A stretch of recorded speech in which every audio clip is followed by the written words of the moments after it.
අදටත් මේ බලාපොරොත්තු වෙන්නේ අපේ අභිධර්ම පාඩම් මාලාව ආරම්භ කරන්නට. මේ පාඩම අපි හතරවෙනි පාඩම හැටියටයි සිද්ධ කරන්න බලාපොරොත්තු වෙන්නේ. පසුගිය පාඩමේදී අපි කතා කළා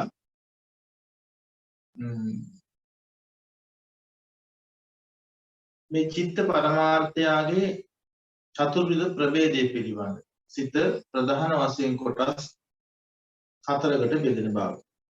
කාමාවචර, රූපාවචර, අරූපාවචර, ලෝකෝත්තර කියලා සිත ප්‍රධාන වශයෙන් කොටස් හතරකට බෙදෙන බව අපි පැහැදිලි කරගත්තා. ඉතින් මේකේ අද ඔයගලන්ට નિયમિત පාඩම අපි කලින් එවලා තියෙනවා. ප්‍රශ්නයි සියලු දෙම. අනිතර සියලු දෙනා විසින් ඒවා කියවගෙන සූදානමින් තමයි මේ පාඩමට සහභාගී වෙන්න කියලා. මොකද මෙතනින් එහාට අපි කරන පාඩම් මාලාවට අනිවාර්යෙන්ම අපිට කලින් ඉගෙන ගත්ත දැනුම ඊටාම වටිනවා. දැනුම අවශ්‍ය වෙනවා. ඒ නිසා මෙතනින් එහාට අපි උගන්න සෑම මේක සංඛ්‍යා වශයෙන් පාඩම් කරගන්න තියෙන ගොඩක් වෙලාවට සිත් මෙච්චරයි, මේ සිත් මෙච්චරයි, මේ සිත් මෙච්චරයි. මේ විදිහට අපි අනිවාර්යෙන් හොඳට මතක තියාගත්තොත් අපිට ඒකේ නාම රූප ධර්මයන්ගේ මේ විශ්ලේෂණය අපිට හොයාගන්න පුළුවන්කම තිබෙනවා. ඉතින් අද අපි මේ පාඩමට යන්න ඉස්සර වෙලා මම අදහස් කරනවා මේ සිත කියන්නේ කුමක්ද? මේ සිත දැන් නාම රූප කියලා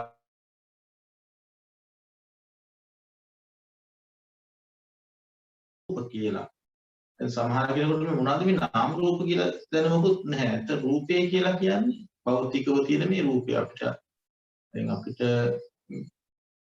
සතර මහා ධාතුන්ගේ සැදිච්ච රූපස්කන්ධය කියලා අපි කියනවා. රූපස්කන්ධය.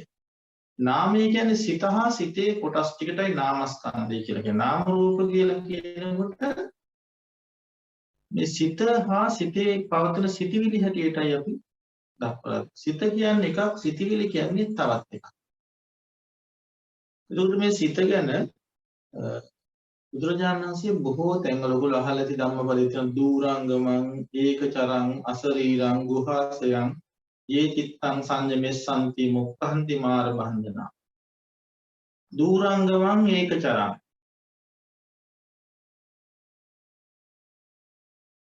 මුක්ඛන්ති මාර බන්ධනා. මේ ගාථාවේ අදහස් තමයි මේ සිතේ ස්වභාවය.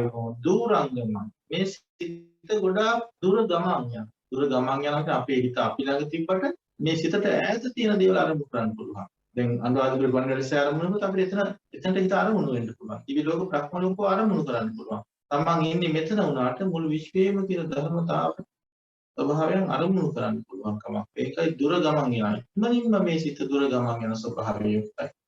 දූරංගම. ඒකචරං. මේ සිත තවත් කෙනෙක් යනවා නෙමෙයි. කලාව තනියෙන් ගමන් කරනවා. ඒකචරං.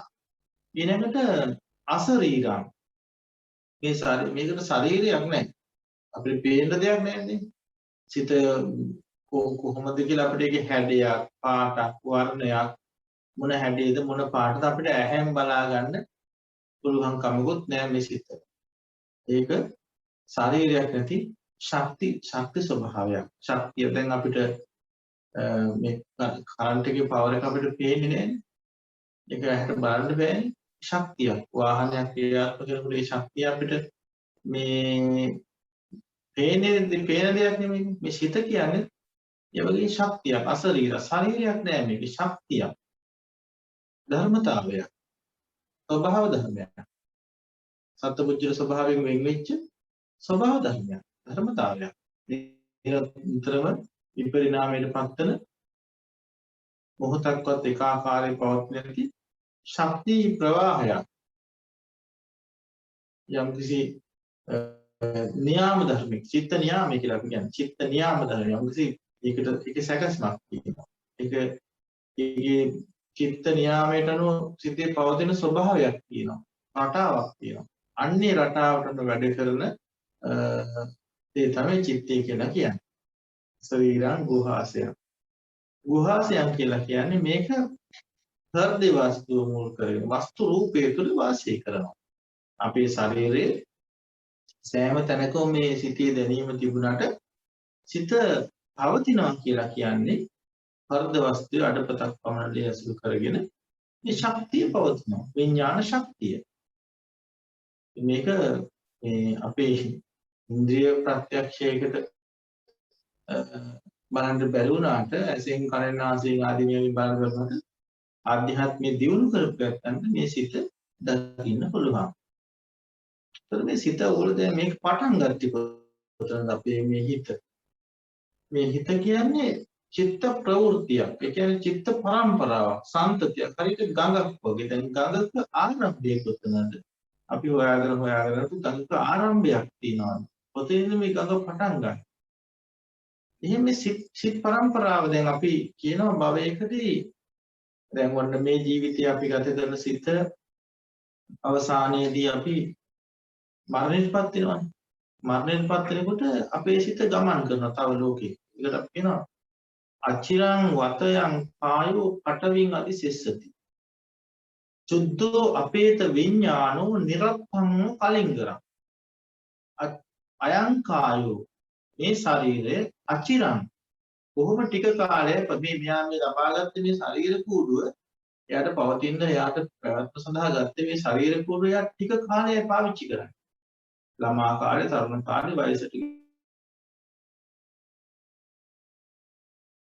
අචිරං වතයන් කායෝ පටවින් අදිසෙස්සති. මේ පටවින් අදිසෙස්සති කියන්නේ මේ ශරීරය මරණයටපත් වුණාම පොළොවට වැටෙනවා.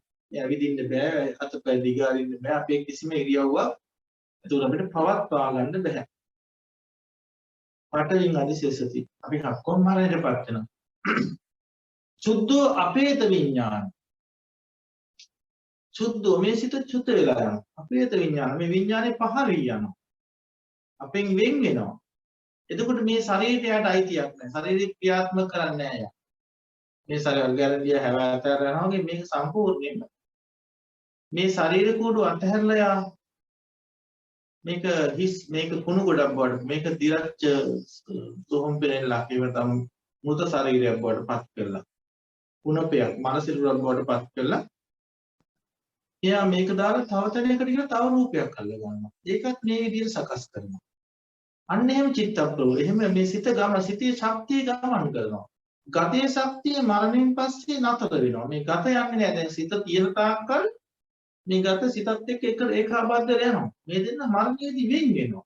වෙන් වුණාම ශරීරෙ මෙහෙ දිනනවා විඥානය කියේ මොකක්ද? ඒතර දැන් එයා මේක අතහරින්න ඕනේ වෙනකොට එයා අන්තිම මොහොතේ වෙනකොට මරණාසන්න අවස්ථාවටපත් වෙනවා. මේ මරණාසන්න අවස්ථාවටපත් වුණාම අපි ඉස්සරට මේ ඔක්කොම පැහැදිලි කරගමු. ඔය මරණාසන්න චිත්ත වීති කියලා චිත්ත වීතියක් කියලා චිත්ත ප්‍රවෘත්තියක් අන්තිමට ගන්න අරමුණ චිත්ත වීතිය චිත්ත වීතියක් කියන මොනක් හරි අරමුණක් ගන්නකොට සිතේ යම් කිසි මේ පටාවක් තියෙනවා. ඒක කොහොමද සිත පටන් ගන්නෙ කොහොමද? ඒකේ කර්ම රැස් වෙන්නේ කොහොමද? ඊට පස්සේ එහෙම සිත නිරුද්ධ තව සිතකට තවත් අරමුණකට මාරු වෙනකොට හිත කැඩි කැඩි යන්නේ කොහොමද? ඒක අපි ඉස්සරහට ඉගෙන ගමු. නමුත් මේ දැන් ওই මරණාසන්න අවස්ථාවේ ජවන් කියලා කොටසක්. ජවන් කියන්නේ අපි කර්ම රැස් කරන දේවල්. කර්ම නිමිති ගති මිති වල හදිනවා. අපි මේ ජීවිතේ කරපු කුසල කර්මයක් හෝ අකුසල කර්මයක් හෝ ඒක සඳහා භාවිතා කරපු යම්කිසි දෙයක් හෝ නැත්නම් ඊළඟට උපදින තැනක් හෝ ගති නිමිත්ත වශයෙන් අපි අරමුණක් ගන්නවා. අන්නේ අරමුණ අරගෙන අපි මේ ජීවිතයේ අන්තිම සිත පහළ කරනවා. ඒක තමයි අපි චුති චිත්තය කියන්නේ. චුති සිත කියන්නේ. අනේ චුති සිතෙන් පස්සේ අපි ඊළඟ ආත්මේ ප්‍රතිසන්දිසිත කියලා. ප්‍රතිසන්දිසිත තමයි අලුත් ජීවිතයක් කියලා ලබන්නේ. ඒ ප්‍රතිසන්දිසිතය කියලා කියන අර මරණාසන්න අවස්ථාවේ ගත ජවන් වලින් ගත අරමුණේ සිත් මාර්ග ප්‍රතිසන්දිසිත පහළ වෙනවා. එතකොට අර පංචස්කන්ධයක් වශයෙන් තිබුණ මේ වර්තමාන ලෝකයේ තිබ මේ පංචස්කන්ධය රූපස්කන්ධය මේ විඥාණයෙන් වෙන් වෙනවා. හැබැයි මේ නාමස්කන්ධ හතර ගිහිල්ලා අර ජීවිතේ පදිංචි වෙනකොටම මේ නාමස්කන්ධ හතරක් යනවා. හතරක් කියලා කියනකොට දන්නවද? සංඥාස්කන්ධය, සංස්කාරස්කන්ධය, විඥානස්කන්ධය, වේදනා ස්කන්ධ. වේදනා සංඥා සංඛාර විඥාන කියන මේ හතර වෙන් වෙන්නේ නැහැ. නාම ධර්ම කවදාකවත් වෙන් කරන්න බෑ. මේ හතරම තමයි එකට යන්නේ.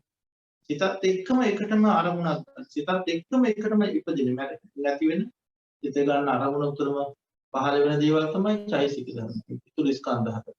මේ ස්කන්ධ හතර මේ රූප ස්කන්ධය දාලම අර ඊනක භවයේදී එයා රූප ස්කන්ධය හතර. එයාට ඕනේ නෙමෙයි. එයාට කර්මානුකූල ලැබෙනවා. රූප ස්කන්ධයත් එක්කම තමයි ඒ ජීවිතය අර රූප ස්කන්ධෙක ආය පටන්. ඒ ඉස්සල්ලාම් පහළ වෙන සිතට දැන් මේ ජීවිතය අවසන් කරපු සිතට අපි කියන්නේ චුති චිත කියලා. ඊළඟ ජීවිතේ පහළ වෙන සිතට අපි කියන ප්‍රතිසංස්කෘතිය. ඊට පස්සේ පවතින සිත් වලට අපි කියන භවංස්කෘතිය. ඊට පස්සේ කක්කමානුකූලව දැන් මිනිස්සෙක් නම් ඉතින් ඇත්තට මේ කලලය ස්ථාසියුම පරණ කලලය සති ගණන් මාස ගණන් වර්ධනය නැති ඉන්ද්‍රියන් නැති වෙනකොට ඒ සම්බන්ධව සිත් පහළ වෙනවා. එතකොට මේ චිත්ත ප්‍රවෘත්ති භවංග ආදී චිත්ත ප්‍රවෘත්ති ඊට පස්සේ ඒ ජීවිත කොහොම මේ සිත්විලි ධාරාව ගමන් කරන සංසාරේ ප්‍රවාහය. ඒතකොට මේ සිතේ ප්‍රවාහය දැනගන්න මේක ආරම්භ වෙච්ච දවසක් අපිට කියන්නේ. දැන් අඹ ගහක් අපි ගත්තා. මේ අඹ ගහ. මේ අඹ ගහේ මව් අඹ ගහ.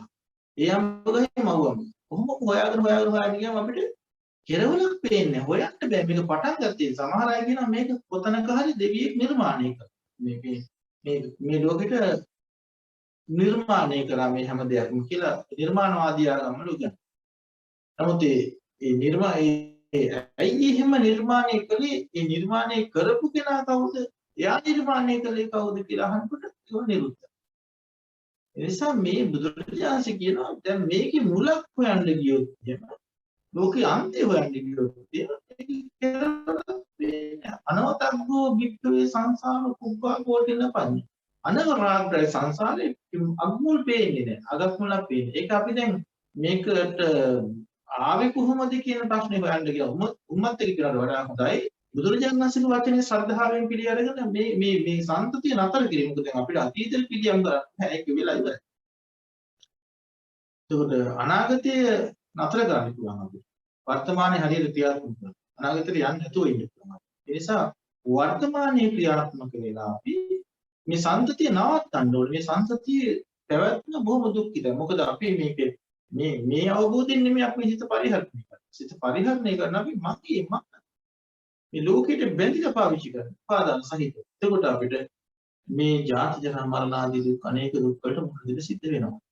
ඒ නිසා මේ චිත්ත ප්‍රවෘත්ති පටන් ගන්න කවද අපිට දන්නේ නැහැ. මේක අවසන් වෙන්නේ මේ උදාහරණයක් වශයෙන් අර වයර් එකේ කරන්ට් එක දිගටම ළඟදී ගමන් කොන කරන පස්සේ ඒක දිගටම වැඩ කරනවා. හැම වෙලාවකම වැඩ කරනවා. තරම් නැති වෙලාවක් නේ. දැන් මේ චිත්ත ප්‍රවෘත්ති නතර වෙන අවස්ථාවකාලික නතර වෙන අවස්ථා දෙකක් තියෙනවා ධර්ම ගන්න. මේ తాවකාලික නතර එක අවස්ථාවක් තමයි නිරෝධ සමාපත්තිය සම්බන්ධයි. අනාගමතුමන් වහන්සේ සහ රහතන් වහන්සේලා දින 7කට මේ සංඥා වේදනා නිරුද්ධ කරලා සිත සම්පූර්ණ අක්‍රිය කරලා සිත අප්‍රෝධ. ඒ නිරෝධ සමාපත්තිය සමාදේ වෙලාවේ මේ සිත ක්‍රියාත්මක නිවනට සමාදිලා ඉන්නේ. වර්තමාන මේ ජීවිතයේ නිවන අත්දකින්න. දවස් 7කට එහෙම ඉන්න පුළුවන් කෙනෙක්. ඒ ඉන්නත් පුළුවන් සාමාන්‍ය පුතත් අපිට නෙමෙයි. ඉන්න පුළුවන් වෙන්නේ විශේෂයෙන්ම අනාගතමිතුමෙක් හෝ රහතන් වහන්සේ. ඊළඟට උගල අහලා ඇති මේ බ්‍රහ්ම ලෝකයක් තියෙන අසඤ්ඤතලී කියන. ඒකේ නාමස්කන්ධ වැඩ කරන්නේ නැහැ. රූප නාමස්කන්ධ විස්කම්බන වෙලා ක්‍රියාත්මක වෙන්නේ. හරියට අර වයර් එක තියෙනවා කරන්ට් එක වැඩ කරන්නේ නැහැ වගේ යම්කිසි ඒ ධ්‍යානයේ තුල ඒගොල්ලෝ කරන්නේ මේ නාමයේ ප්‍රතික්ෂේප කරලා භාවනා කරලා ඒගොල්ලෝ උපදිනවා නාමයේ නැති ලෝකේ. කියන්නේ නාමයේ නැති කියලා කියන්නේ తాවකාලික වශයෙන් මහා කල්ප 500කට නාමස්කන්ධ හතර අප්‍රියයි. ඒක වැඩ කරන්නේ. අන්න ඒ මහා කල්ප 500කට ආවිත අසන්නතලයේ ඉපදුනා මේ චිත්ත ප්‍රවෘත්ති ඒකෙත් ඇත්තේ නැහැ. නිරෝධ සමාපත්තිය සමාදිනවා අසන්නතලයේ ඉපදින අවස්ථාවේ තමයි මේක නැත්තේ. අනිත් හැම අවස්ථාවකදීම මේක භවයේ තුල මේ චිත්ත ප්‍රවෘත්ති නැති වෙලාවක් අපි හිතාගෙන හිටියා. අපි තර්ජනයෙන් අපි සිහියෙන් හිටියත් අසිහියෙන් හිටියත් කුමන වැඩක හිටියත් මේ සිත දැන් අරමුණක් නැතුව තද නිින්දේ ඉඳලාට භවංග පරම්පරාව භවංග කියලා සිතක් තියෙන ඒ භවංග සිත් පරම්පරාව පරිද අරමුණක් ආපු ගමන් සද්ද්වාරයක ස්ථානස්දී ශරීරයෙන් අරමුණක් ආපු ගමන් ආය භවංගෙන් නවදී අපි චිත්ත වීති වලට යනවා ඒක තමයි චිත්ත ස්වභාවය එතකොට මෙන්න මේ ඊට පස්සේ මේ ගමන අපි නතර කරන්න පුළුවන් පිරිනිවන් පෑම නිවන් දැකලා අපි දැන් ඒ ආත්මය තුළ නිවන් අවබෝධ කරගෙන රහත් බවටපත් වෙනවා ඒ ආත්මේ පිරිනිවන් පානවා. පිරිනිවන් පාන වෙලාවේදී අර අනාදිමත් සංසාරේක ආපු මේ විඥාන සංතතිය, එහෙම නැත්නම් චිත්ත සංතතිය එතරින් නිරුද්ධ වෙලා යනවා. ආය නැවත කිසිම දවසක කිසිම කාලයක ඒක ඒ චිත්ත ප්‍රවෘත්ති ධාරාව මේ විශ්වයේ තුල ක්‍රියාත්මක වෙන්නේ නැහැ. නිරුද්ධ නිස්සත්පොනික ශූන්‍ය හිස්පියා. සම්පූර්ණ හිස්පියා. යථායම් පදීපු. පහන් දැල්ලක් තිබිලා නිවිලා ගියාට පස්සේ අපිට හොයන්න බෑ ඒක කොහේ තියෙන්නේ කියලා විශ්ව සටහනක් නැවත ඒකේ නෑ කොහොමද. එතකොට අපි මේ සිතේ ආරම්භය අවසානයේ දිහා බැලුවොත් ඔන්න ඔය සංසාරේ ආරම්භයේ ඉඳලා ආරම්භය අපිට පේන්නේ නෑ. ඒක බලන්න යන්නත් එපා කියලා කිව්ව විශ්වයේ මුල පේන්නේ අපි සංසාරේ මුල හොයන්න බෑනේ. මුල හොයන්න තරම් අපේ මේ බුද්ධිය දියුණු කරලත් නෑ. දියුණු කරත් ඒක කෙරවලක් පේන්නේ නෑ. අර කෝටි ගණන් බල අතීතයේ බල ඉන්නට වඩා වැදගත් වෙන්නේ වර්තමානයේ තුල අපිට මේක නතර කරගන්න තියෙනවා නම් ඒකයි වැදගත්. ඉතින් ලෙඩේ හැදිලා තියෙනවා නම් ලෙඩේ අපිට හැදිලා නැතිනේ. ලෙඩේ හැදිලා තියෙද්දින් අපි ලෙඩේට හේතු කාරණා හොයා ඒවට ඒව හොයා අයි මේක මෙහෙමුනේ කියලා ප්‍රශ්න හොයා යනකට වඩා හොඳයිද අපිට ඖෂධයක් තියෙනවා නම් මේ ලෙඩේ සනීප කරගන්න මේ ඖෂධේ පානය කරන එකයි වැදගත්.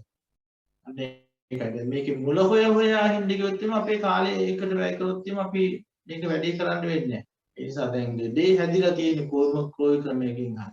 නමුත් අපිට ඕනකම තියෙන ඉදිරියට මේ ලෙඩේ සනීප කරගන්න. අපිට බෙහෙතක් තියෙන අපේ අතටමදී. එහෙනම් අපි කරන්නේ ඒක ඉක්මනින්ම පාවිච්චි කරගන්න. ඊට පස්සේ අපි ඊට පස්සේ රෝග නිදානේ ඔක්කොම ටික ඉවරයි ප්‍රශ්නවල. අන්න ඒ වගේ දෙයක් තමයි. ඒක තමයි විඥානයේ තියෙන මේ විඥානයේ ආරම්භය අවසානයේ පිරිනොම් කරවස් මේ සංතතිය අවසන් වෙනවා. ඊට පස්සේ මේ ඊට පස්සේ කියනවා මේ සිත ප්‍රධාන වශයෙන් මේක කොච්චර පරාසයක් තුළ මේක ක්‍රියාත්මක වෙනවා. අපි හිතමු මේ සිතට යන්න පුළුවන් විශ්වයේ සැරිසරන්න පුළුවන් පරතරයක්. සිත යන්න පුළුවන් යටින් අවීචි මහරකේ. අවීචිය තමයි යටම තියෙන ලෝකය. ඒ අටමහා නිරයන් අතර යටම තියෙන අවීචි මහරක. අවීචි මහරකේ ඉඳලා ලෝක 31ක් තියෙනවා. ඒ ඕන තැනක මේ සිත අර අසංය තලයේ කියන ලෝකේ හැර අසංය තලය කියලා අපි කියන බ්‍රහ්ම ලෝකෙත් විතර නැත්නම් දැන් සිතට ඇතුල් වෙන්න බෑ. සිත නැහැ එතන.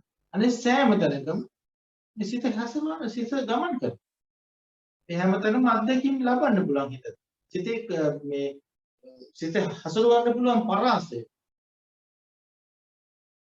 දැන් මුද කෙනෙකුට නම් ඊට එහා ගිය සක්වලෙන් එහා ගිය දසදහස සක්වල. ඒකට කෙලක්ෂය සක්වල.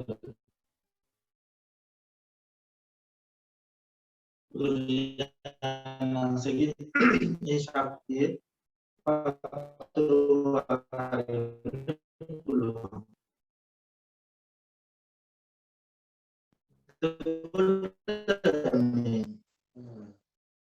සිතේ තියෙන සිත් පරම්පරාවක් ගන්න. එක සිතකට එකම දේ කරනවා.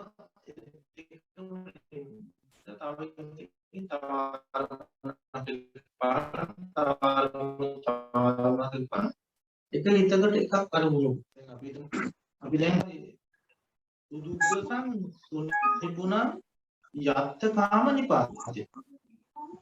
උදුග්ගසං සුනිපුණං යත්තකාම නිපාතය. උදුග්ගසං කියන්නේ දකින්න අමාරුයි.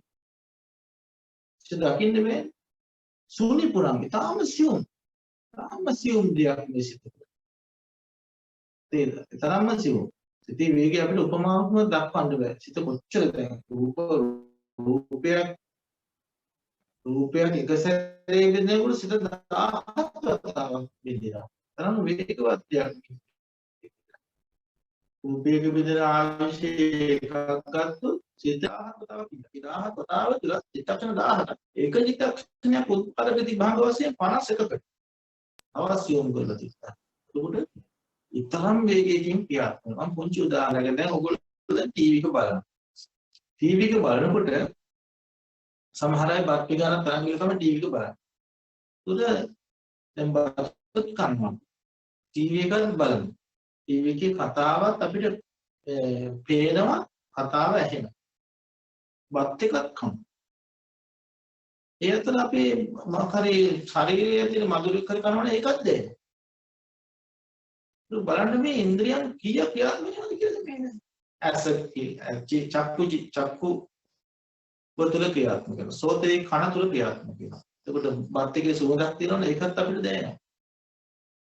රසයක් තියෙන එකක් දැනෙනවා. ශරීරයට මధుරික කන වගේ ස්පර්ශයක් අපිට දැනෙනවා. බලන්න මේක මේ චිත්ත වීති කීයද? චිත්ත වීති පහක් මේ. පංචද්වාරයෙන් චිත්ත වීති ක්‍රියාත්මක වෙනවා. හැබැයි එක චිත්ත වීතියක් වැඩ කරන එක වතාව. ඒක දැන් අපිට වෙන්නේ තනි සිදුවීමක් වශයෙන් පෙන්නට මේ එක එක ක්‍රියාවට එක එක දෙයක් දැනෙනකොට සිත චිත්ත වීතියෙන් චිත්ත මාරු වෙනවා. ඒක බලන්න කොයිතරම් වේගවත්ද කියලා මේ සිත තරම් වේගවත් ධර්මතාවයක් මේ ලෝකෙ තවත් සිත මේ මනෝලව චුත වෙලා ඉවරන අනිත් චිත්තක්ෂණේ පහළම අරූපී බ්‍රහ්ම ලෝකෙ පහළ. ඒක බලන්න සිත කොච්චර වේගෙන් අනිත් ලෝකයට ගමන් කොච්චර වේගෙන් ගමන් යන්නේ. කොච්චර වේගෙන් නිරුද්ධ වෙලා තවද විශ්වය හරහා ගමන් කිරීමට කොච්චර වේගෙන් මේ හිතට හැකියාවද. ඒ නිසා මේ හිත කියන්නේ පුදුමාකාර ධර්මතාවයක්. මේ මම මගේ කියලා අල්ලන්නේ කියන්නේ මේක මට මේ වගේ සිතක් කොහොමද මම එකපාරට පාලනය කරන්නේ.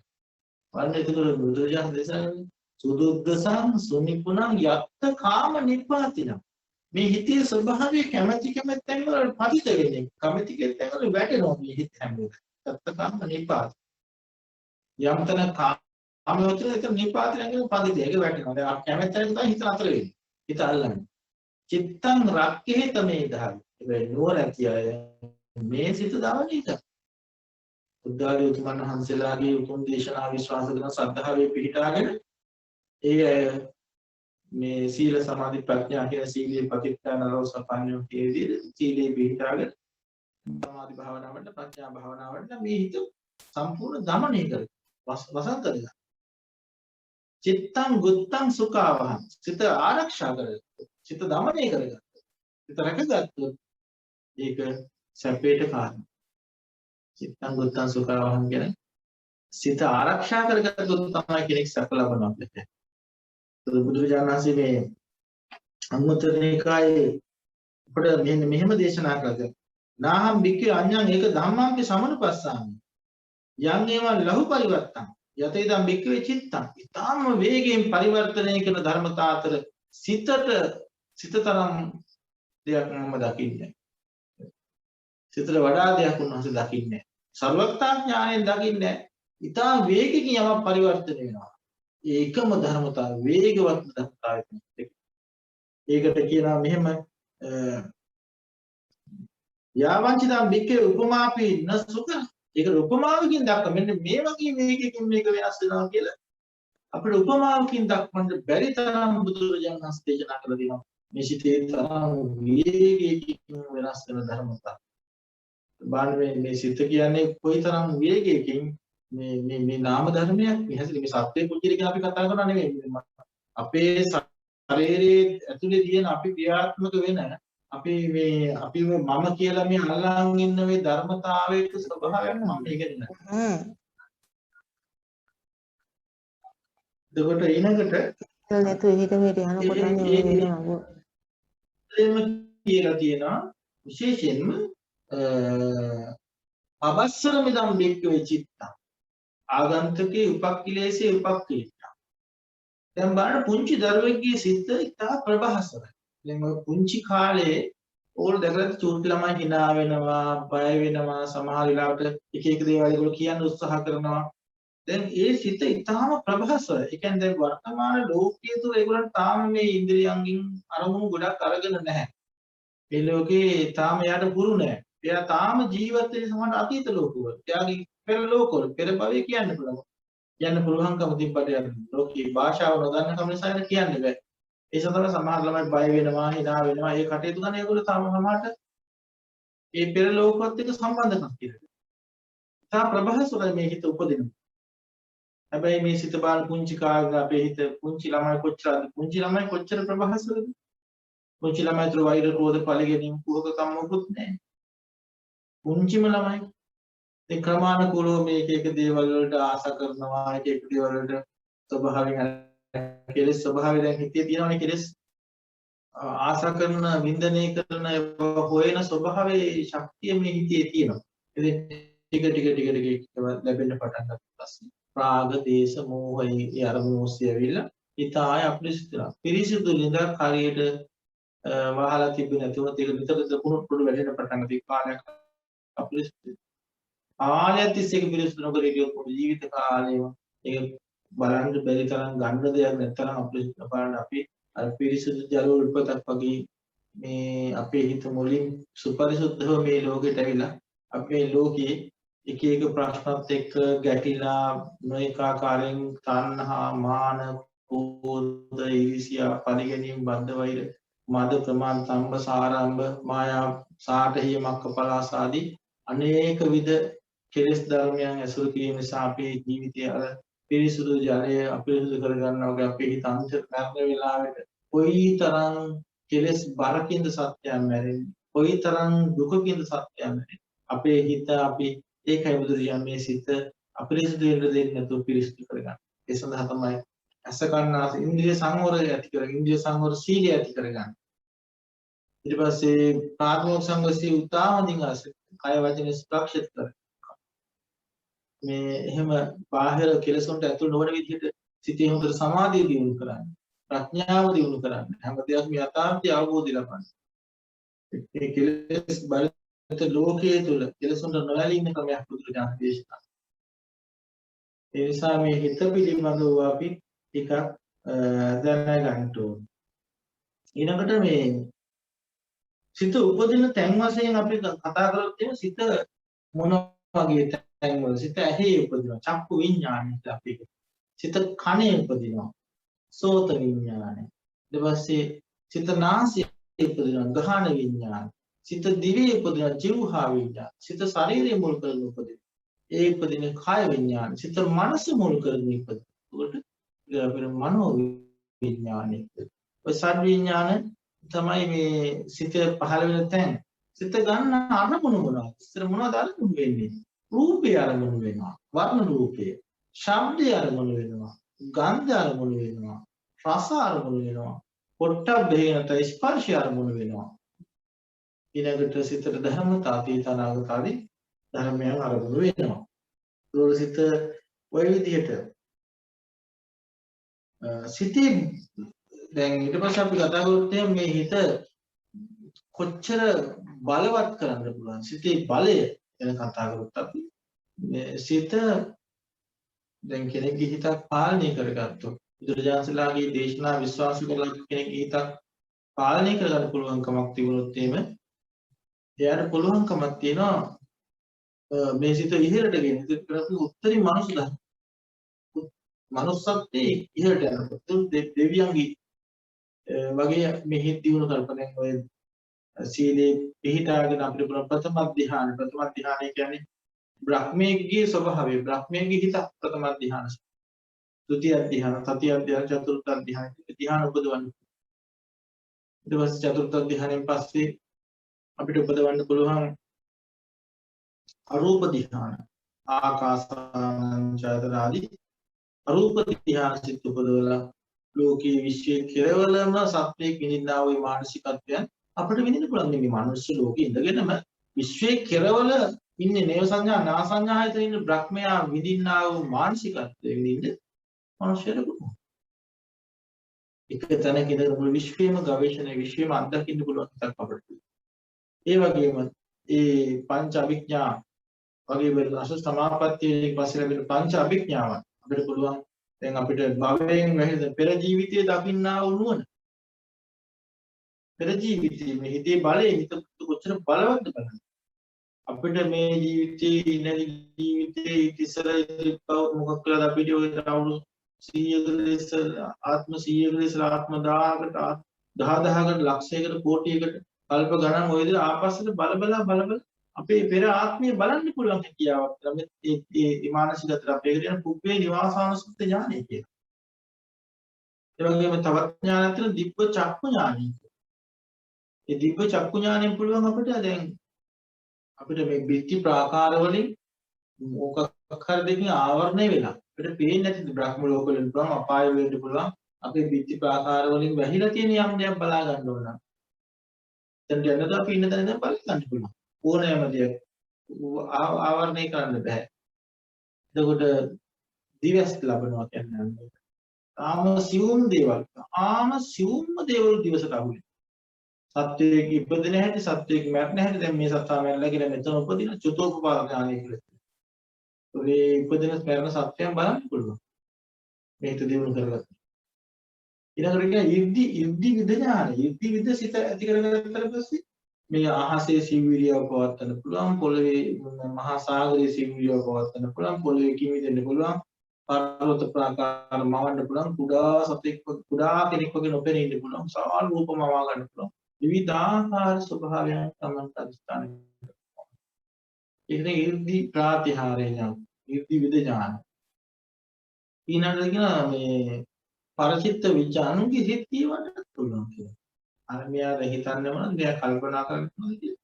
ඒ හිතීමේ හැකියාවත් මේ හිත දියුණු කරනවා. දිබ්බ සෝත ඥානය. ඒ කියන්නේ තාම සිවුම් හඩ භූමින්ගේ අනුසල වෙන හඩ පවා අහන්න පුළුවන්. තාම අපිට ඒව ගෝචර වෙන්නේ නැහැ. මේ කනට ගෝචර නොවන ශබ්දයන් අතීන්ද්‍රිය ප්‍රත්‍යක්ෂයෙන් ලබන්න පුළුවන්. තාම දෙවියන්ගේ කතා බහ බ්‍රහ්ම ලෝකේ බ්‍රහ්මයන් කතා බහ ඒ වගේ තාම සිවුම් විදිහට මේ හිත ශක්තිය උපදවනවා. ඊළඟට මේ සිත ආශාක්ෂය ඥාන සෝවාන් සකදාගාම අනාගාම ආදී ඒ ලෝකෝත්තර සිත් පවරමු කරන්න පුළුවන්. ඒ වගේම පසේ බුදු වෙන්නත් මේ හිතට පුළුවන්.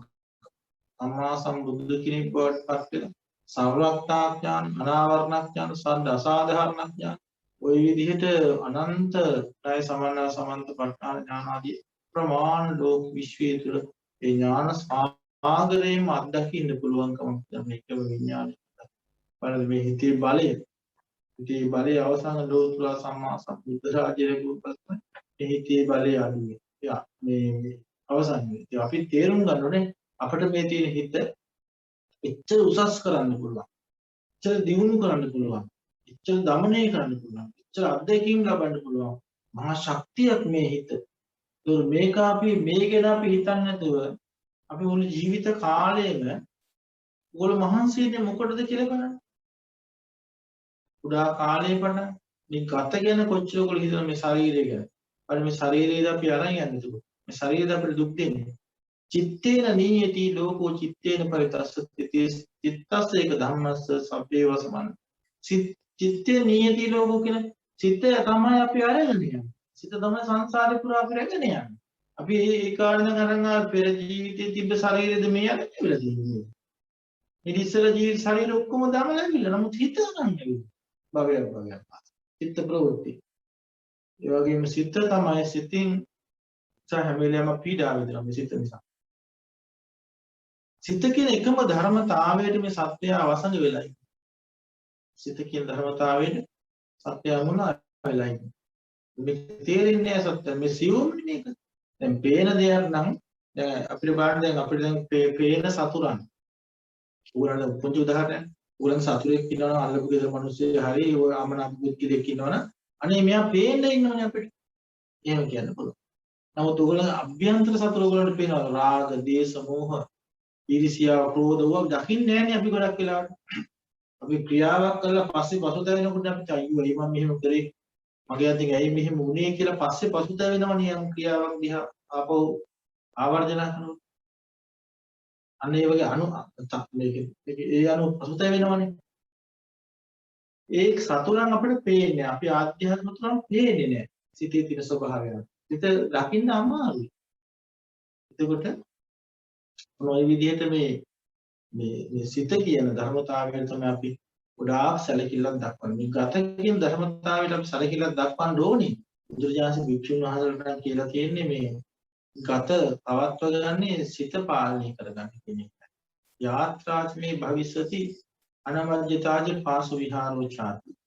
අපි ආහාර ගන්න අපි අඳුම් කරදුන් සිවුරු පරිභෝග කරන සේනාසන පරිභෝග කරන්නේ මේ සසරින් එතර වීම කියන අපේක්ෂාවට තමයි මේ කය පවත්වා ගන්න ඕනේ ගුණ පුරා ගන්න පාරමිතා ටික පුරා ගන්න ධර්මයේ හැසිරෙන්න කය ගොඩාක් කාලයක් පවත්වා ගත්තොත් මේ සීලය ආරක්ෂා කරගෙන ඉක්මනින් මේ ගුණ පුරා ගන්න අපිට යන්න පුළුවන් ඒ නිසා මේක යාත්‍රාවක් බෝට්ටුව පරිස්සම් කරගන්න මොකද එතර වෙන්න තියෙන බෝට්ටුවක් වගේ තියෙන මේ ශරීරෙ මේක මේ බෝට්ටුව සරස ඉන්න එක නෙමෙයි වැඩි මේ පැත්තෙන් මේ පංච මාර්ග පන්නනවා අපි අතරක් ඇතුළු නිරන්තරයෙන් අපි පස්සෙන් එන සංසාර දුක දුහබණෙනකොට අපි මේක සරසරස මේ කෙලස් කුඩේ මේක සංතරපණය කර කර ඉන්න එකද කරන්න ඕනේ ඉක්මනින් මෙතර වෙන්න පහුරක් ලැබුණා නම් ඉක්ම අපි ඉක්මනින් මෙතර වෙන්න ඕනේ අන්න මේ ශරීරය මේ බුද්ධ ශාසනය මේ ධර්මයේ අපිට එකතු කරගෙන ඉක්මනින් බර භාවනා කරලා මේ පංචස්කන්ධය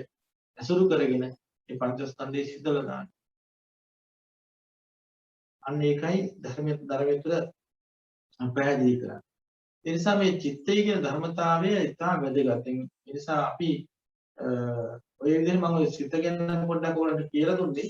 අපි විශේෂයෙන්ම මේ චිත්තය පිළිබඳව බල අපි ගත පිළිබඳ ඉගෙන ගන්නවා. ගත පිළිබඳ ගොඩක් විශේෂනවා. ඒක ප්‍රශ්න අඳුන් වන්දනවා. ඒක ප්‍රණීත කෑම් බීම දැන් බලනකොට ගෙවල් හදලා තියෙන්නේ මොකටද කියන්නේ?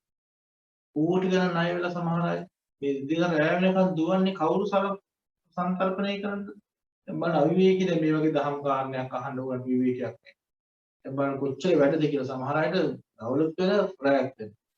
ඉතින් මොකටද මේ පුංචි එක විනාඩි 10කට කෑම ටිකක් කන්නේ? වලපුරව ගන්න. එතකොට මේ ඇඳුම් ටිකක් කන්නේ. මේ ශරීරයෙන් මේ හැමදේම ගෙවල් හදලා මොකටද මේ? චිත්තට ඕන ශරීරය සතුරු කරනවා. එන ශරීරය තියාගන්න. මේ හිතේ තියෙන අපතෘප්තිකර භාවය නිසා මේ හැමදේම හිත පාලනයක් නැහැ. හිත පාලනයක් නිසා අපි අසීමිත ආශාවන් සංතරපණය කරගන්න අපි වහල් වගේ වැඩ කරනවා. සිතට වහලෙක් කියලායි. ඒකට කියන්නේ ඌනෝ ලෝකෝ අතිත්තෝ තණ්හා දාසෝ කියලා. ඌනෝ ලෝකෝ අතිත්තෝ මේ ලෝකේ කවදාකවත් හිත පිරෙන්නේ නැහැ. තණ්හා දාස සත්‍යස තණ්හාවට දාසකම් කරනවා. ඒ නිසා අපි මේ තණ්හාවට දාසකම් කරන මේ දාසකත්වයෙන් මිදලා අපි හිතන්නේ මේ සිත ගැන අපි ඒක අපි ඉගෙන ගන්න මේ හිත මොකද්ද මේ ධර්මතාවය මොනවද මේ හිත මට මේ පහළ වෙන්නේ ඒවා මමද ඒවා මගේද ඒවා නිට්ටයද අනිත්‍යද ඒවා සැපද දුකද මේක මට මෙලොවට බලපානවද පරලොවට බලපාන මේ සිත පිළිබඳ පූර්ණ අවබෝධයක් අපි ඇති කරගන්නවා මේවා කුසල අකුසල සිතට පැහැදිලිව තේරුම් ගත්තොත් අපේ ජීවිතය සම්පූර්ණ අපිට පාලනයකින් ගෙනියන්න පුළුවන් මේ ලෝකේ අඬන්න වෙන දුක් වෙන්න වෙන පසුතැවෙන්න වෙන කාරණාවන් අපි මේ ඒ කාරණා අපිට ඉක්මවා යන්න පුළුවන් ඒ නිසා මේ කාරණා ටික මතක කරගෙන හිත මේ චිත්ත පරමාර්ථය අපි අද ඉගෙන ගමු මේ තව පොඩි වෙලාවක් අපිට තියෙනවා අද පාඩම මම හිතන්නේ ඊයේ පාඩම තමයි අපිට අද කරන්න තියෙන්නේ ඒකෙදී මේ චතුර්විධ චිත්තය ගැන අපි කතා කළා මේ කාමාවචර රූපාවචර අරූපාවචර ලෝකෝත්තර කියලා ওই විදිහට සිත් හතරකට අපි කතා කරා. එතකොට මේ අද පාඩමේදී කියලා මේ කාමාවචර රූපාවචර අරූප ලෝකෝත්තර යන යටදක් වූ සිත් සතර කොටස එක්කු කර චතුරු භූමික චිත්තය කියලා මේකට කියනවා. තමයි මේකට කියනවා තමයි චතුරු භූමික චිත්ත. ඔයගොල්ලන් සටහනේ මම ඉවරත් මම මේ කියන එක ඔයගොල්ලන්ට ලැබිලා ඇති. මේක හොඳට බලා ගන්න. එසේම මේ කාමාව රූපාවචර අරූපාවචර කාමාවචර රූපාවචර අරූපාවචර. ඒ කියන්නේ තුන් ලෝකයේ මේ කාම ලෝක රූප ලෝක අරූප ලෝක වල පවත්න ඒ සිත් වලට අපි කියන ත්‍රි භූමික චිත්තය. ත්‍රි භූමික සිත්. ත්‍රි භූමික ත්‍රි කියන්නේ තුනක් නේ. ත්‍රි භූමික සිත් කියලා කියන්නේ ඔය මේ කාමාවචර රූපාවචර අරූපාවචර කියන මේ සිත් වලට. ඊළඟට මේ ඒවට තව නමක් කියන වට්ට චිත්තය කියලා. වට්ට චිත්තය කියලා ඒ ත්‍රි භූමික සිත් වලට මොකද වට්ට චිත්තය කියන සංසාර වෘත්ති හැරකෙනවා. වට්ට චිත්තය කියන්නේ ඒකයි. සංසාර අවිජ්ජාපත්‍ය සංඛාර සංඛාරපත්‍ය විඥාන කියන විදිහට මේ හේතුඵල ක්‍රියාවලිය ක්‍රියාත්මක වෙමින් සසර වෘත්ති කැරකෙන නිසා සංසාරේ චක්‍රේ කැරකෙන නිසා මේ සිත් වලට අපි කියන වට්ට චිත්ත කියලා. ඒවට තවත් නමක් කියනවා ලෞකික චිත්තය කියලා කියනවා. ලෞකික සිත් කියලා කියනවා. දැන් ඔන්න දැන් අපි පොඩ්ඩක් මේක පැහැදිලි කරගමු දැන්.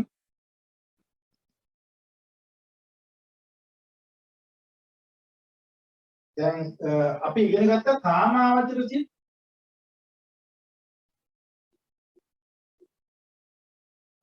54ක් ඉගෙන ගත්තා. ඒවා අපි ඒකේ තව පැහැදිලි කරගත්තේ නැහැ. නමුත් අපි දැනගන්න කාමාවචර 54යි තියෙන්නේ.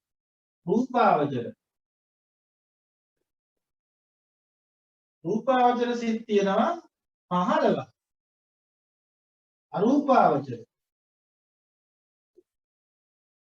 අරූපාවචර සිත් තියෙනවා 12ක්.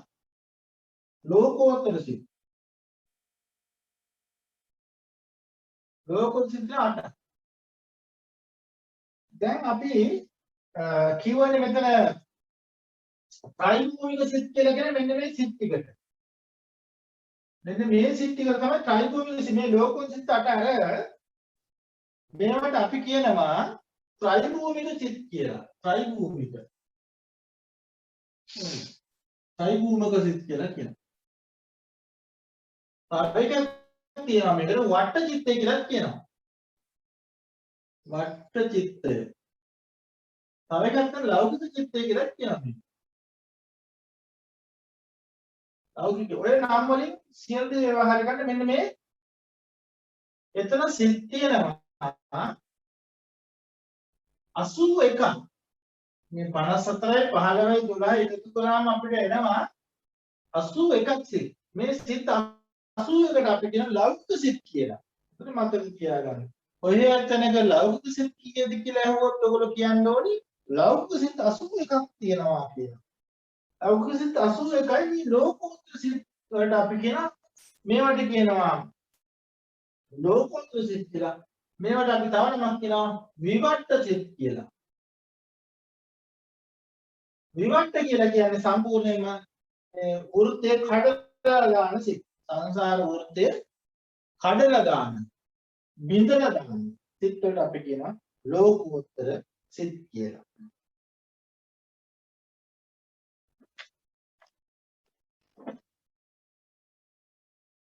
ඒ වගේම මේක උපකාර කරගන්න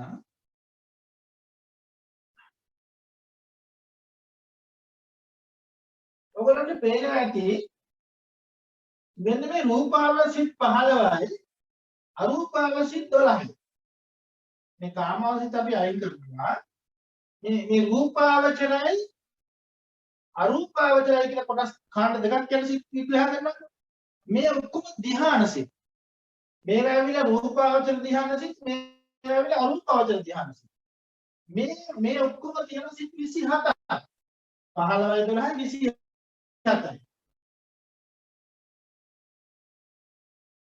මේ සිත් 27ටම කියන නමක් තමයි මහග්ගත සිත් කියලා. මහග්ගත සිත්. මේ සිත් වල මහග්ගත සිත් 27ක් තියෙනවා. ලෞකික සිත් 81ක් තියෙනවා. ලෝකෝත්තර සිත් 8ක් තියෙනවා. ලෝකෝත්තර සිත්. මේවට මේ 50 අපි කියන පරිත්ත සිත්. පරිත්ත සිත් කියන්නේ.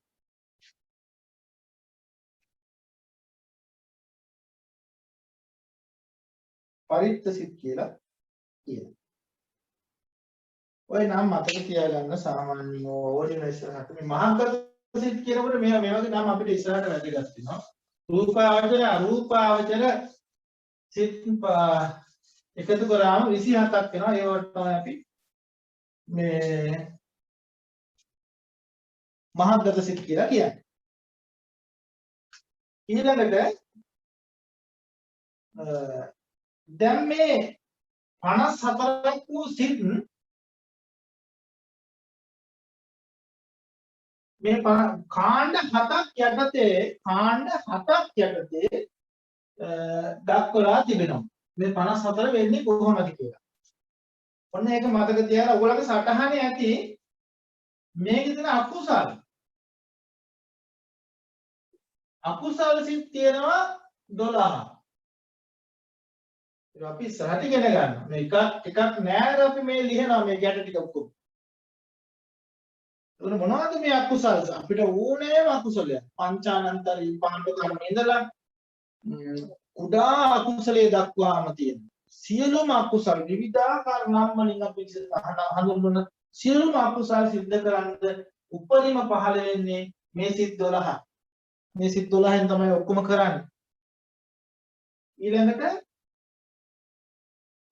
මේ අකුසල් සිත් 12යි අකුසල විපාක සිත්.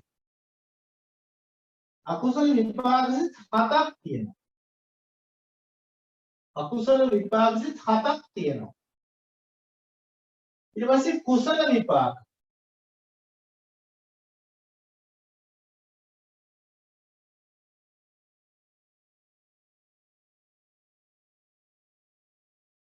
දැන් කුසල විපාක කතන්දර දෙකක් තියෙනවා. අපි ඒක මෙහෙම ලියාගමු.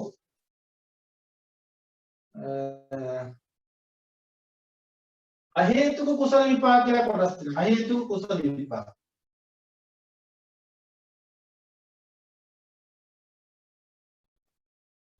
අහේතුක මේ අහේතුක කියන වචනේ දාන්න වෙනවා මේකට.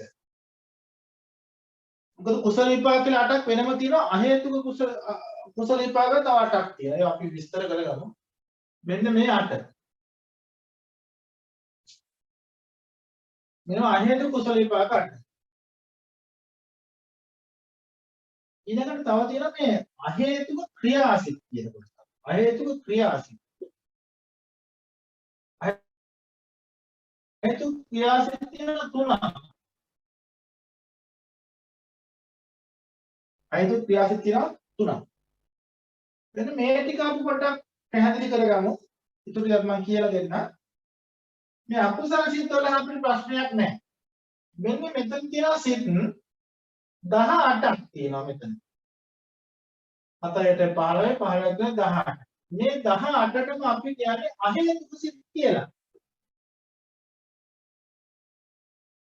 මතක තියාගන්න මේ සිත් 8ටම අපි නමක් කියනවා අහේතුක සිත් කියලා.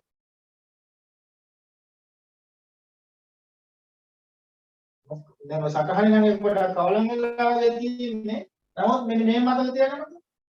අකුසල විපාක 7යි අහේතුක කුසල විපාක 8යි අහේතුක ක්‍රියාසිත 3යි. මේ අහේතුක ක්‍රියාසිත 3යි.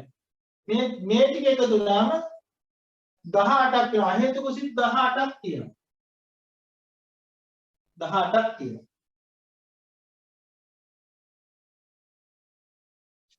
ඊට පස්සේ කියනවා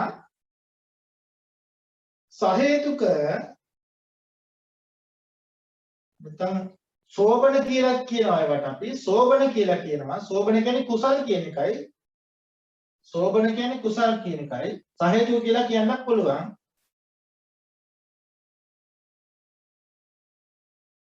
එහෙම නැත්නම් සෝබන කියලා කියන්නත් පුළුවන්. ඒ වගේ තියෙන කුසල් 8යි ඒව පිටත් වෙනකොට සංඝයා එතකොට මේ කුසල් 8යි මේකේ විපාක 8යි සහේතුක ක්‍රියා 8ක් තියෙනවා. මේ 24ට කියන සෝබන සිත් මේ 8 වල 3යි මේ 8 වල 3ක් තියෙනවා. ඒ තුන බෙදෙන්නේ මේ අපි එක එක ඉගෙන ගන්න මේ දැන් ඔයගොල්ලෝ මේක අමාරුයි කියලා හිතන්න එපා. මේ හැම එකක්ම අපි වෙන වෙනම පාඩම් වශයෙන් ඉගෙන ගන්න. දැන්ට අපි මාතෘකාව විතරයි ඉගෙන ගන්න. නිසා දැන්ට මේක මේ ලොකු අමාරුයි කියලා හිතන්න එපා. මේ කුසල් සිත් මොනවද ඒ කොහොමද කියලා ඔක්කොම අපි වෙන වෙනම පාඩම් අරගෙන කියලා දෙනවා. ඒත් මෙන්න මේ දැන්ට ඉගෙන ගන්න සාමාන්‍ය මතක තියාගන්න කුසල 8යි විපාක 8යි ක්‍රියා 8යි කියලා මේ 24ට අපි කියනවා සෝබන සිත් 24යි කියලා. සෝබන සිත් කියලා කියනවා. ඒවා 24ක් තියෙනවා.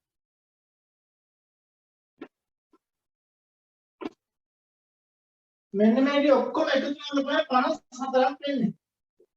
ඔය කාමාවචර සිත් 54යි කියලා ඔන්න ඔය විදිහටයි කාමාවචර සිත් 54 බෙදිලා යන්නේ. අකුසල් සිත් 12යි අහේතුක විපාක සිත් 8යි අකුසල් සිත් 12යි අකුසල් විපාක සිත් 7යි අහේතු කුසල සිත් 8යි අහේතු ක්‍රියා සිත් 3යි සහේතුක කුසල සිත් එනම් සෝබන කුසල සිත් මේ 8යි සෝබන විපාක සිත් 8යි සෝබන ක්‍රියා සිත් 8යි දැන් ඔක්කොම සෝබන සිත් 24 මේ ඔක්කොම කුසල් පැත්ත තියෙනවා අපි යම්තා කුසල් කරනවා නම් ඒ විපාක ක්‍රියා කියන්නේ රහතන් වහන්සේලා කරන දේ අපි පස්සේ පැහැදිලි කරගමු මේක. ඔය 24 තමයි කුසල් සිත් දෙන අපි ලෞකික ජීවිතය කියන්නේ ගොඩක් වෙලාවට මේ කාමාවචර ලෝකවල කාමාවචර සිත් වලින් කරන උපරිම කුසල ටික විපාක ටික මේ තියෙනවා. මේ කුසල සිත් 8ෙන් තමයි අපිට මේ ලෝකේ ඕනෑම කුසලයක් කරන්න තියෙන්නේ. මෙන්න මේ කුසල සිත් 8. මේ අහේතුක සිත් අපි ඉගෙන ගන්න ඒවා අපි ඒ වෙනම පාඩමක් වශයෙන් ඉගෙන ගන්න ඒවා ඉතා වැදගත් අපිට ඔය අකුසල විපාක කුසල විපාක අපි විඳිනකොට අපිට පහළ වෙන සිත් මොනවද කියලා දැනගන්න.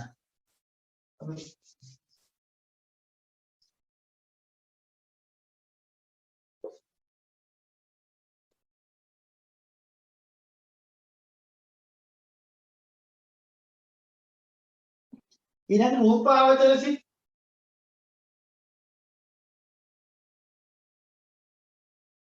රූපාවචර 15යි.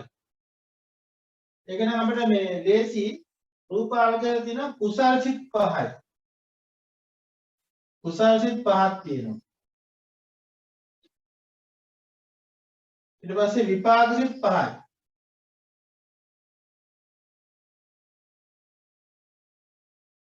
ක්‍රියා සිත් 5යි. මේ ක්‍රියා කියලා කියන්නේ මේ රහතන් වහන්සේලාට පහළ වෙන සිත් වලටයි ක්‍රියා සිත් කියලා කියන්නේ.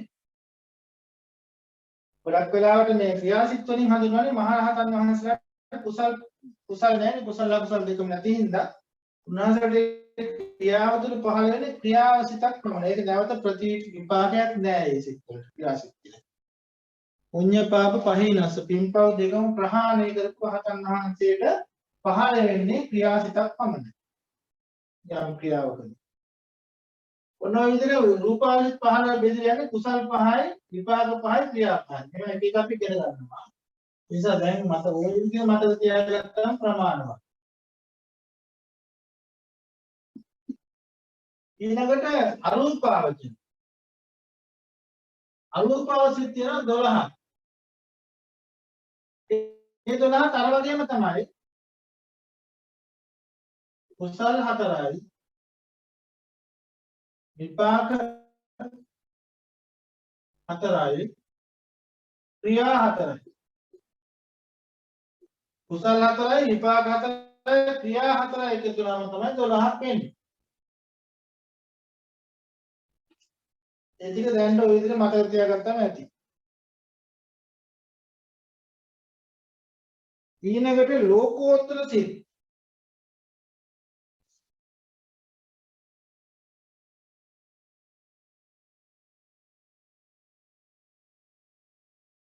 ලෝකෝත්තර සිත්.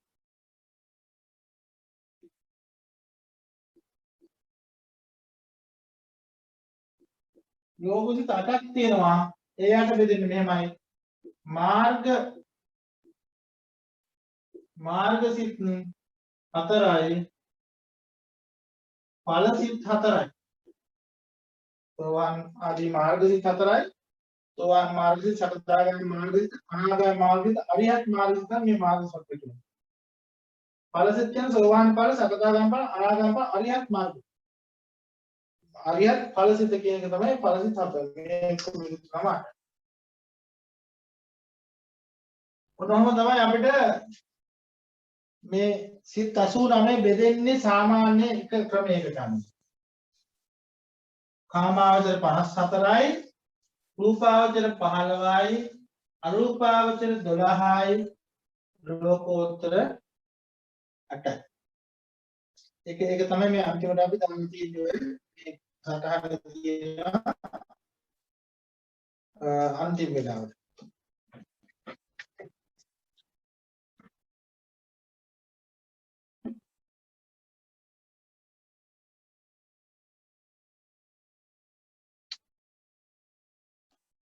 කාමාවචර 54යි රූපාවචර සිත් 15යි අරූපාවචර සිත් 12යි ලෝකෝත්තර සිත් 8යි සියලු සිත් 89යි.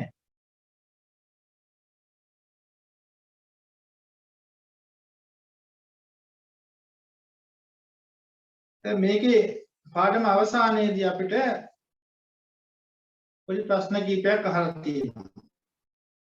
චතුරු භූමික ත්‍රි භූමික යනු කිම? චතුරු භූමික සිත් චතුරු භූමික කියලා කියන්නේ මොකක්ද? ත්‍රි භූමික කියලා කියන්නේ මොකක්ද? එක් එක් කොටසේ යත්‍රා සිත් කොපමණ තියෙනවා. චතුරු භූමික සිත් කීයද? ත්‍රි භූමික සිත් කීයද? ඔයගොල්ලෝ ඒවා දැන් ඉගෙනගෙන තියෙනවා. වට්ට විවට්ට කියන්නේ මොකක්ද? වට්ට කියන එක මොකක්ද? වට්ට කියලා කියන්නේ ඇයි? සංසාර වෘත්තය ගැන අපි කතා කළා. සසර පැවැත්ම පිළිබඳ හා සසර පැවැත්ම නතර කිරීම යම් සිත් යම් දැන් ලෞකික වාසයෙන් පවත්වන සිත්වල කරන්නේ ඒ සිත්වලින් කරන්නේ සංසාරයේ සැරිසරණය සංසාර වෘත්තේ ගමන් කරන එක සසර ධාවනය කරන එක සසර සැරිසරණ එක විවට්ට කියන ලෝකෝත් සිත්වලින් අපි කරන්නේ සසර ගමන නතර කරන එක දුවන එක නතර කරන මහග්ගතයෝ කවරහුද මම පැහැදිලි කළා ඒක කාමාවචර සිත් 54 කොටස් වශයෙන් බෙදා දක්වන්න කියලා කියනවා. කාමාවචර සිත් 54 කොටස් වශයෙන් බෙදා දක්වන්න.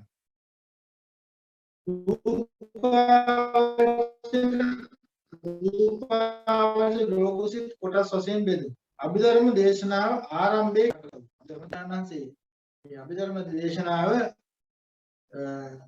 අපි දන්නවා ඒ අවස්ථාදී විලෝකේ 3 මාසයක් මුළුල්ලේ දේශනා කළා. අභිධර්ම මාතෘකා. ඒ දේශනා කරන සවිස්තර අභිධර්ම කතාව බුදුරජාණන් වහන්සේ නිර්මිත බුදුරුවක් මවලා පිටපාතේ වැඩලා දානි අරගෙන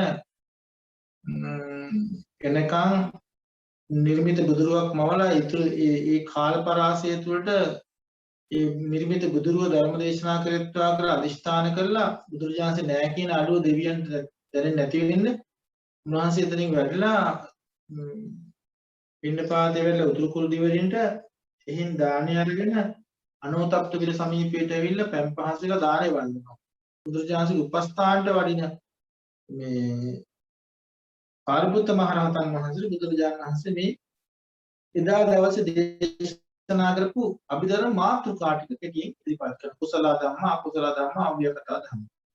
කුසල ධර්මියෝ, අකුසල ධර්මියෝ, අව්‍යක ධර්මියෝ කියලා ඔය විදිහට දේශනාව ආරම්භ කරලා තියෙනවා. ඉතින් මේ දේශනාව එහෙම දේශනා කළාට පස්සේ සාරිපුත් ස්වාමීන් වහන්සේ ඒක තමන්ගේ ගෝලිය 500කට එදාම උගන්වනවා. දිනපතා උගන්වනවා. ඒ සවිස්තර දේශනා. ඒක තමයි අභිධර්ම ටික සකස්සලා ඉන්නේ. ඉතින් අභිධර්මයේ මේ වගේ මේ ගැඹුරු තැනකින් පටන් ගන්න බැරි නිසා ඒක පටන් ගැනීමේ කියන අපහසුව නිසා කෙනෙකුට අභිධර්මාර්ථ සංග්‍රහ කරන අනුරුද්ධ ආචාර්යන් වහන්සේ විසින් ආධුනිකයන්ගේ ඉගෙන ගැනීමේ පහසුව සඳහා මේක පළමු කොට මේ අකුසලයේ දක්වලා සබ්බපාපසකරණ කුසලස්ස ඉස්ලාම අකුසලයේ කුසලයේ ඉස්ලාම් කුසල ධර්මා කියලා අභිධර්මයේ බුදුරජාණන්සේ මාතෘකා කළත් මේක සාමාන්‍යයෙන් අනිත්‍යගේ පහසුඳා ඉස්ලාම අකුසලයේ විග්‍රහ කරලා පස්සේ තමයි කුසල ධර්ම විග්‍රහ කරන්නේ. මේ අභිධර්ම සංග්‍රහ පොතේ මේ ඉස්ලාම අකුසල ධර්ම ස්කන්ධ විස්තර කරලා පස්සේ කුසල ධර්ම ස්කන්ධ විස්තර. මේ තමයි මේ අකුසල සිද්ධා තමයි ඉන්න පාඩමේදී අපිට කතා කරන්න තියෙන්නේ. ওই ප්‍රශ්න ටිකට ඔයගොල්ලෝ උත්තර ලියන්න දැනගත්තත් කමන්නේ උත්තර ලියලා සටහනක් වශයෙන් ඒක නිතරම පවත්වා ගන්න. ඒක ගොඩාක් වැදගත් වෙනවා.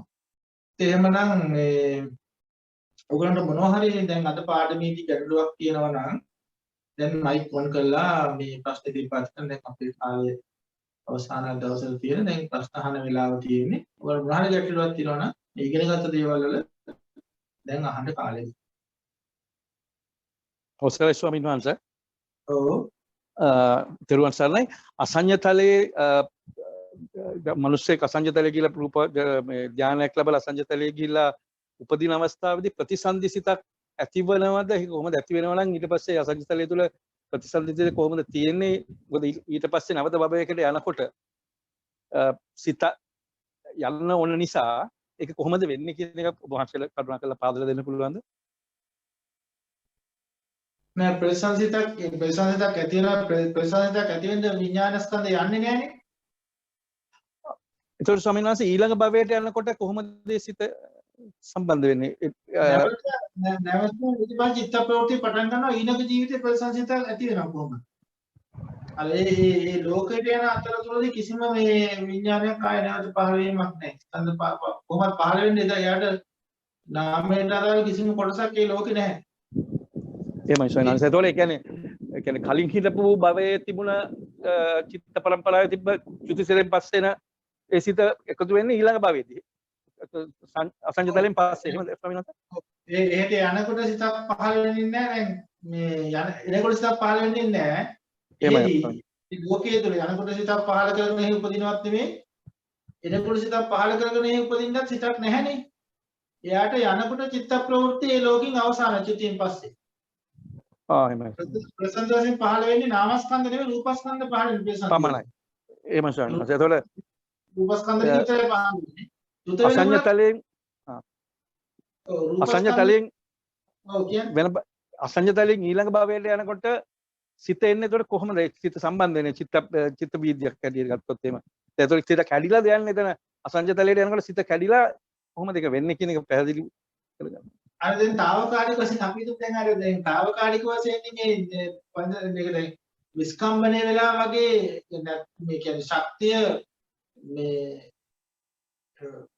ඒ ක්‍රියාත්මක දැන් අපේ තම දැන් වයර් එක තිබුණාට කරන්ට් එක ගියාට වයර් එක විතරක් තියෙනවා.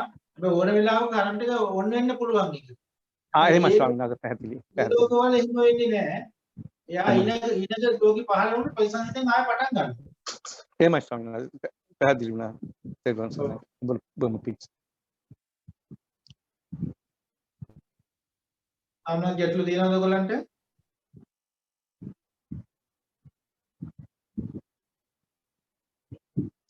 හොඳයි එහෙනම් මම හිතනවා මේ කට්ටියට පාඩම් පැහැදිලි වෙන්න ඇති කියලා. තව ඉස්සරහට අපි ධර්මයේ ගැන කතා කරමු. මේ තියෙන කාරණා දැන් මේ ආරම්භක ප්‍රවේශයක් විතර අපි මේ පාඩම් මාලා දෙකකින් කරන්නේ. ඉස්සරහට තමයි අපි ගොඩක් ඔය දැන් ඊළඟ දවසේ අපි මේ අකුසල් සිත් 12 ගැන කතා කරන නිසා කවුරුත් දිගටම මේ පාඩම් මාලාවට සහභාගී වෙන්න. ඒ වගේම බොහොම ධර්ම ගෞරවයෙන් මේ ධර්ම ඉගෙන ගන්න. ඇත්තටම මේක බුදු කෙනෙක්ගෙන් අපිට ලැබිච්ච වටිනා දායාදයක්. ඉතින් අද ගොඩක් වෙලාවට බොහෝ දෙනා මේ ධර්මය අහනකොට දැන් අපි දැන් මේ විදිහට අපි මේ ධර්මය ඉගෙන ගත්තත් ඔයගොල්ලෝ සමහර අය ඉතින් නිදාගෙන එහෙම නැත්නම් වෙනත් වැඩ කරන ගමන් ඒ වගේ ධර්මයට අගෞරවයක් නොවන විදිහට මේ ධර්මය ඉගෙන ගන්න උත්සාහ කරනකොට ධර්මයේ පිහිටනවා. දැන් මේක නිකන් අර දැනුමක් දිනු කරගන්න කාත් එක්ක හරි දැනුම සාකච්ඡා කරන්න හෝ මම මේක දන්නවා කියලා කියාපාන්න නෙමෙයි. බොහොම ධර්මයට නිහතමානීව මේ ධර්මයේ හොඳට ඉගෙන ගන්න. මේක මගේ ජීවිතේට දුකින් එතර වෙන්න තියෙන බෙහෙත මං ඉගෙන ගන්න. ලෙඩෙක් බෙහෙතක් වට්ටෝරුවක් ඉගෙන ගන්න ලෙඩ සනීප කරගන්න. දුකින් ඉන්න මිනිහෙක් දුකින් එතර වෙන ප්‍රතිපදාව අහගන්නේ ඒකෙන් Tamanට ප්‍රයෝජනයක්. ඒකෙන් පව කරගන්න මේ ඉතින් ඒ නිසා ධර්මය වාද විවාද කරන්නවත් මේ දන්නවා කියලා තමන්ගේ මානක්කාර ගති පැත්තට ඉගෙන ගන්නවත් නෙමෙයි ධර්ම ඉගෙන ගන්න. ඉගෙන ගන්නකොට බොහොම ගෞරවයෙන් යුක්තව මේ ඉගෙන ගන්න ඒ ධර්මයේ සාමාන්‍ය ටියුෂන් පන්තියක ඉගෙන ගන්නවා වගේ දැන් ඔය මේ ටියුෂන් විෂයක් ඉගෙන ගන්නවා වගේ නෙමෙයි. මේක අපි මේ බොහොම ගෞරවයෙන් අපි ප්‍රමාණිකූල පිළිවෙලකට ඉගෙන ගත්තොත් ඒ ධර්මයේ ආශිර්වාදය අපිට නොඅඩුව ලැබෙනවා. ඒ ධර්මයේ පිහිට අපිට ලැබෙනකොට හිතියක්. ඒ නිසා මේ ඔබට ලැබෙන ඔයයන්ට ලැබිච්ච වටිනා අවස්ථාවෙන් මම හිතන උපරිම ප්‍රයෝජනෙ ගනී කියලා. ඉතින් අපිට බොහොම සන්තෝෂයි මේ විදිහට මේ දාම් කාරණා ටික ඔයයන්ට ලබා දෙන්න ලැබීම ගැන. ඉතින් අද දවසේ පුරා අපි ලෝතර බුදුරජාණන් වහන්සේ විසින් මහත් වූ දුක්ඛ ස්කන්ධය විඳිනේ කරලා අපිට සොයා දුන්න අපිට දායාද කළ මේ උතුම් නිර්මල ධර්මයෙන් යම් බඳ ප්‍රමාණයක් අපි සාකච්ඡා කළාත් පත් කළ සියලු කුසල දෙවියන්ට අනුමෝදන් වේ. අපවත් බුද්ධ ශාස්ත්‍රය වගේ මේ අස්තරගත සියලු කුසල් බලය ඔබ හැම දිනකටම ධර්මඥාන භාවනා ප්‍රතිපත්තිය දියුණු කරගෙන සමථ විදර්ශනා ගුණ වඩාගෙන තුන්ව නිර්වාණ ධාතුවේ සැනසෙන්න මේ කුසල ඒකාන්තයෙන් හේතු වාසනා වේවා කවි කොහොමත් මෛත්‍රියෙන් ආශිර්වාද කරනවා. සාදු සාදු සාදු. ස්වාමීන් වහන්සේ වන්දනා කරන අවසරයි. සීලවන්තං ගුණවන්තං පුණ්‍යක්ඛිතං අනුත්තරං දුර්ලභේන මායාලද්දං අස්සිතුම් වන්දිතුම්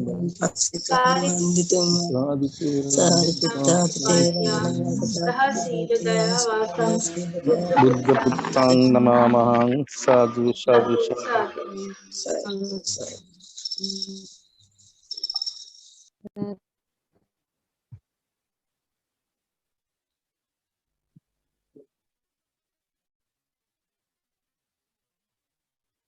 Out.